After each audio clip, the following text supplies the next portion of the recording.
जब वो बच्चा रो रहा था तो मैं सुनाई नहीं देता, मैं अपने बच्चे की आवाज नहीं पहचानता।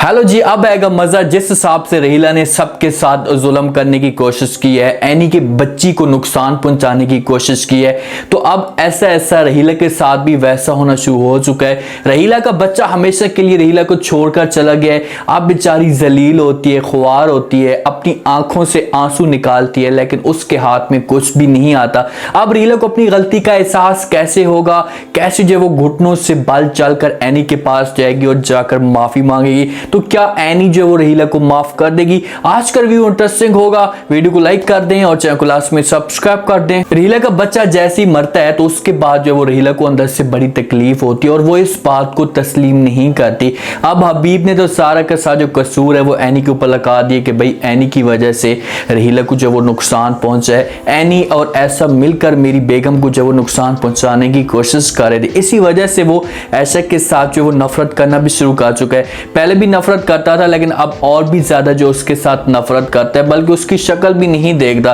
रहीला बेचारी सोई पड़ी होती है, अचानक उसको ख्वाब आना शुरू हो जाते हैं और ख्वाब में जो उसका बच्चा आता है उससे आकर मिलता है और रहीला फौरन ख्वाब से डरती है और उठ जाती है। जब उठती है तो शोर मचाना शुरू कर देती है, हबीब को पुकारती है। हबीब भागकर इसके पास आता है, इसे पकड़ता है, इसे हौसला देने की कोशिश करता है, समझाता है। तो रहीला जो हबीब को कहती कि मेरा बच्चा जहां पर पड़ा था, रो रहा था, उसकी आवाजें आ रही हैं, अब वो कहां पर चला गया। तो ये बातें जब हबीब सुनता है तो वो रहीला को समझाने की कोशिश करता है, क्योंकि जब एक माँ के साथ इस तरह की ज्यादती हो ना, तो वो माँ कभी भी जो इस बात को तस्लीम नहीं करती। कुछ अर्सा के लिए वो इस बात को नहीं मानती भी मेरा बच्चा मुझे छोड़कर जा सकते, क्योंकि जो माँ 9 माह तक पेट के अंदर बच्चे को पाल कर रखे और उसके बाद अचानक से 1-2 मिनट के अंदर अंदर बच्चा हमेशा के लिए उसे छोड़कर चला जाए, तो माँ जितनी भी सख्त हो उसे तकलीफ होती है। हबीब समझाता और कहता है कि वो एनी की बच्ची थी, वो रो रही थी, उसकी पेट में दर्द था, इसी वजह से वो शोर मचा रही थी,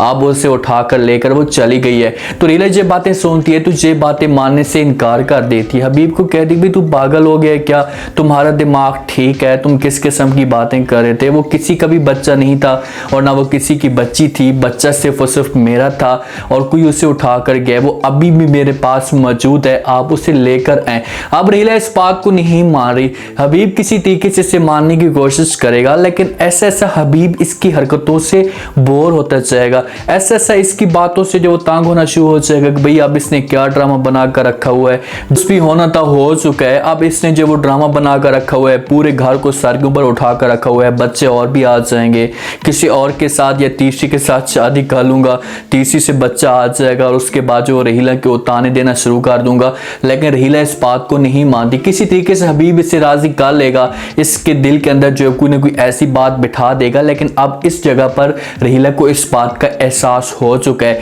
अब रहीला के लिए यही सबक जो है वो समझो कि बन चुका है, उसे इसी बात से या इसी तरीके से एहसास होगा कि यार मैंने जो है वो एनी की बच्ची को नुकसान पहुंचाने की कोशिश की है, या किसी की औलाद को मैं नुकसान पहुंचाती थी तो आगे से जो वो माँ को कितनी तकलीफ होती थी, आज मेरे साथ ऐसा हो चुका है और मुझे जो वो एहसास या मुझे आज इतनी तकलीफ हो रही है तो औरों के ऊपर क्या गुजरती होगी। हो सकता है कि रहीला हबीब को इसी तरीके से समझाने की कोशिश करे, उसे इसी तरीके से समझाए कि भाई आप अपने बच्चों के साथ या अपनी जो बेगम के साथ ज्यादती कर रहे हैं, आपको ऐसा नहीं करना चाहिए। और 80 से 90% जो चांस है वो इसी तरीके से बन रहे हैं कि रहीला के तरीके से हबीब को समझाया जाएगा और फिर जाकर हबीब के दिल के अंदर ये बातें बैठेंगी कि यार वाकई मैंने जो कुछ भी किया है एनी के साथ या ऐशा के साथ ये बहुत ही गलत किया है। ऐशा की जो माँ है ना वो हबीब के साथ मुलाकात करने के लिए आती है, जब ऐशा के साथ मुलाकात करने के लिए आती है तो आगे से जो हबीब इनकार कर देता है। ऐशा की माँ को कहता है कि वो मसरूफ है, किसी काम के लिए मुलाकात नहीं कर सकती।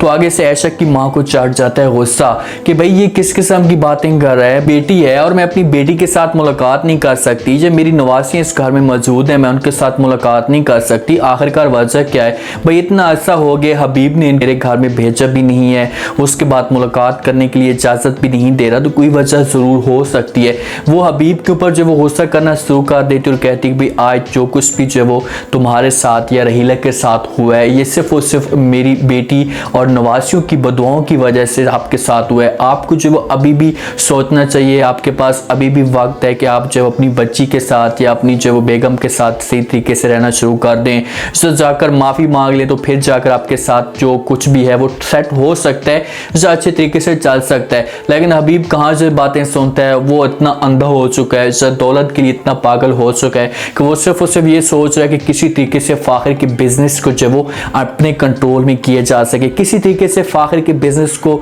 अपनी मुट्ठी में किया जा सके। बाकी जो है सब बाहर में जो कुछ भी करते हैं करने दें, मुझे जो किसी किस्म की कोई टेंशन नहीं है। चीज़ें भी हबीब के हाथ में नहीं आएंगी, हबीब के से भी ख्वाब जो है वो अधूरे के अधूरे रह जाएंगे। ऐसे ही बेचारा जो वो जलील हो रहा है, जो ऐसी ख्वार हो रहा है, इतनी मिन्नतें तरले कर रहा है, जो इतनी कोशिशें कर रहा है, उल्टा जो है वो इसको और भी ज़्यादा नुकसान होता जा रहा है। आपने कहावत तो सुनी होगी कि जो कोई भी होता है वो किसी के लिए गड़क होता है तो वो खुद जाकर उसी गड़े के अंदर गिरता है। अब हबीब की मिसाल इसी तरह की है कि भाई ये औरों के लिए गड़क खोदने की कोशिश कर रहा था कि भाई मेरे लिए अपना जो पैसा आ जाएगा, मेरे पास सारा का सारा बिजनेस आ जाएगा, उसके घर वाले सारे के सारे कंगले हो जाएंगे, मैं सुकून के साथ ज़िंदगी गुजारूंगा। लेकिन ये चीज़ें उल्टी होती जा रही हैं, सारी मुसीबतें हबीब के ऊपर आती जा रही हैं। एक बच्चे की जो उसे टेंशन मिल चुकी है, अब रहीला इसके ऊपर हर वक्त डांस करती रहेगी, चाहे इसके ऊपर बातें करेगी, आगे से जो इसका बिजनेस जो होगा वो भी सही तरीके से नहीं चलेगा, जब समीना के सामने असलियत भी आएगी। अब समीना ने एक काम बहुत ही अच्छा किया है, वो जाती है फ़ाखिर की मशूका जो है वो सबका, जिसके साथ फ़ाखिर जो अपनी सारी